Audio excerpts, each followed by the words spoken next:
ይሄንን መልእክት የትኛውንም የእርዳታ ድርጅት አንቀሳቅሳለሁ ወደሚሉ ሰዎች አድርሱልኝ። ወደ ሴቶቹም ወደ ወንዶቹም ተምሬያለሁ ቀርቻለሁ ወደሚሉትም ኡስታዝ ነኝ በተለያየ መልክ ወደ መጡት አድርሱልኝ። ሁላችሁንም አሁን ገፍቶ እየመጣ ያለ ጥያቄ አለ። እንደምታውቁት ህዝቡ እያነሳ ያለው በሌሎችም ቦታ ይሁን በሙስሊሞቹ በኩል እየተጠየቀ ያለ ጥያቄ አለ። ወላሂ እኔ ረጅም ጊዜ ቀልቤ ውስጥ እየተመላለሰ ይህንን ሚዲያ መመልከት ከጀመርኩበት ጊዜ ጀምሮ ቀልቤ ውስጥ እየተመላለሰ የነበረ ጥያቄ ነው እና ይህንን ጥያቄ መልሱልን። በመሰብሰባችሁ እናንተ የምታገኙት ጥቅም ምንድነው? የትኛውም ኡስታዝ ነኝ የሚበል ማንም በወንድም በሴትም በኩል እኔ ይህንን ድርጅት አቋቁሜያለሁ መስርቻለሁ የምትሉ ሰዎች ጭምር የእናንተ ደሞዝ ምንድነው? እናንተ ከዛ ድርጅት የምታገኙት ጥቅም ምንድነው? ይህንን ለህዝቡ በግልጽ ነው ማሳየት ያለባችሁ። ዛሬ እኮ እርዳታ ማሰባሰብ ራሱን የቻለ ልመና ራሱን የቻለ እንደ አንድ የሥራ ዘርፍ ተወስዶ እሱን ያስተዋወቁ ሰዎች ከዛ ላይ የድርሻዬ እያሉ በሚሊዮኖች የሚወስዱበት አግባብ ሁሉ ተፈጥሯል። ሰውን ከትምህርት ላይ ሰውን ከስራ ላይ የተለያዩ ትናንሽ ስራዎችን ሊስትሮ ሲሰራ የነበረ ሰው ትናንሽ ስራዎችን ሲሞካከሩ ጀብሎ ምናምን ሲሞካከሩ የነበሩ ሰዎችን ብድግ አድርጋችሁ ሁሉንም ወደ ልመና ወስዳችሁታል። ልመና በጣም ሸሪዓችን የሚጠየፈው ነገር ነው።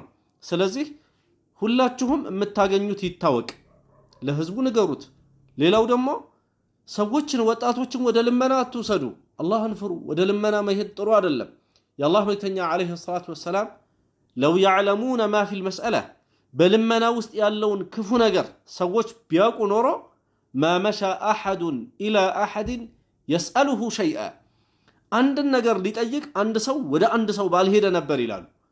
በጣም አጸያፊ ነገር ነው። ልመናን ተጠንቀቁ። እንዲሁ የአላህ መልእክተኛ አለይሂ ሰላቱ ወሰላም لا يفتح الإنسان على نفسه باب مسألة إلا فتح الله عليه باب فقر عند سو يسوچن يملمنن بر براسو لا اي كفتم الله عز وجل يدهنتن بر بسو لا بيكفتبت بيሆን እንጂ ይላል። والله ነው የምላችሁ ገንዘብ ልታገኙም ትችላላችሁ አይደለም። ይሄ ድህነት ግን የስነ ምግባር ድህነት ይህ ውድቀት ግን ተከትሏችሁ ይሄዳል። የፈለገ ያክል ያማረ መኪና ብትነዱ والله ያምርባችሁ በልመና እንዳመጣችሁ ሰው ስለሚያቅ ምንም ነው ማያምርባችሁ። ብትለብሱ አያምርባችሁ፣ ብትናገሩ አያምርባችሁ፣ ቤት ብትገዙ ብታስመርቁ አያምርባችሁ። ከሰው እንደለመናችሁ የሰው ላብ እንደሆነ እንዳጭበረበራችሁ ሁሉ ይታወቃል። ስለዚህ አላህን ፍሩ፣ ከልመና ተቆጠቡ። ዛሬ እኮ የተለያዩ ነገሮችን ግዙን ብለው እኮ የሚያቀርቡ እህቶቻችን ሐታ ኒቃብ የለበሱ እህቶቻችን ለስራ ይወጡ አሉ። እነሱን እርዷቸው፣ ስራ እንዲሰሩ ተባበሯቸው። ስራ ላይ ተባበሩ። ሰውን በልመና ላይ ሰው አትተባበሩ። በተለይ የማይገባውን ሰው የሚገባውን ሰው ባለበት ቦታ ላይ የሚገባው ነገር እንዲያገኝ በተለይ የሚያውቁት ሰዎች የማያውቁት ሰዎች ጋር መጥቶ አንድ ሰው በሚሊዮን የሚሰበሰብበት ሁኔታ መፈጠር የለበትም። ሐታ ሙስተሂቅ እንኳን ልመና ራሱ የሚገባው ሰው መረዳት ያለበት ሰው በልኩ ተረድቶ በልኩ ነው ህይወቱን መኖር ያለበት። በልመና አንድ ሰው መበልጸግ የለበትም።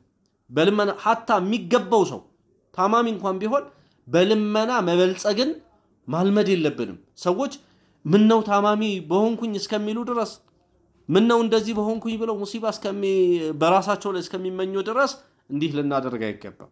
አላህን እንፍራ። ሁላችንም ስራ የሚሰሩ ሰዎች አሉ፣ እነሱ እንተባበራቸው። አላህ እንዲያግዛቸው ዱዓም እናደርግላቸው። ከነሱ ጎን እንቁም።